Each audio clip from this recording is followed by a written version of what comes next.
Hi hello എല്ലാവർക്കും നമസ്കാരം. Big boss season 7 ഇന്ന് രാവിലെ ഒരു ഇൻസിഡന്റ് കണ്ടു. ഇത് കണ്ടോ? ആര്യൻ വീഴുന്ന ഒരു സീനാണ്. പക്ഷേ ജീവിതത്തിൽ ആദ്യമായിട്ട് ഒരാൾ വീണപ്പോൾ എന്താണെന്നറിയില്ല, ഒരു സന്തോഷം തോന്നി. അടിതെറ്റിയാൽ ആനയും വീഴും എന്നൊക്കെ നമ്മൾ കേട്ടിട്ടില്ലേ? എന്തായാലും ആ ആനയായിട്ടൊന്നും ഞാൻ ആര്യനെ ഉപമിച്ചതല്ല. എന്നാലും ഇന്ന് രാവിലെ ഷാനവാസും നിവിനും തമ്മിലുള്ള വഴക്കിനകത്ത് ഷാനവാസ് നെഞ്ചുവേദന എടുത്ത് താഴെ വീണപ്പോൾ നിവിൻ പറഞ്ഞൊരു സ്റ്റേറ്റ്മെന്റ് ആണ് ഇത് ആക്ടിങ് ആണെന്ന്. അതിന് ഒത്താശ ചെയ്ത് കൂടെ നിന്നവരാണ് ആര്യനും അക്ബറും അതുപോലെ തന്നെ നിവിനും. ഇവിടെ അത് കഴിഞ്ഞ് കുറച്ച് നേരത്തിനുള്ളിൽ തന്നെ കർമ്മ എന്ന് പറയുന്ന സാധനം ഉണ്ടെന്ന് നമുക്ക് വീണ്ടും വീണ്ടും തെളിഞ്ഞു വരികയാണ്. കാരണം എന്താ വെച്ചിട്ടുണ്ടെങ്കിൽ ഷാനവാസ് കിച്ചണിലാണ് വീണത്. ആ സെയിം സ്ഥലത്താണ്.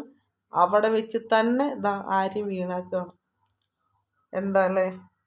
എന്തായാലും ഈ വീഡിയോ കണ്ടിട്ട് നിങ്ങളുടെ അഭിപ്രായം എന്താണെങ്കിൽ കമൻറ്റ് ചെയ്യുക, ഷെയർ ചെയ്യുക, ഇഷ്ടപ്പെട്ടാൽ ലൈക്ക് ചെയ്യുക. Thank you for watching.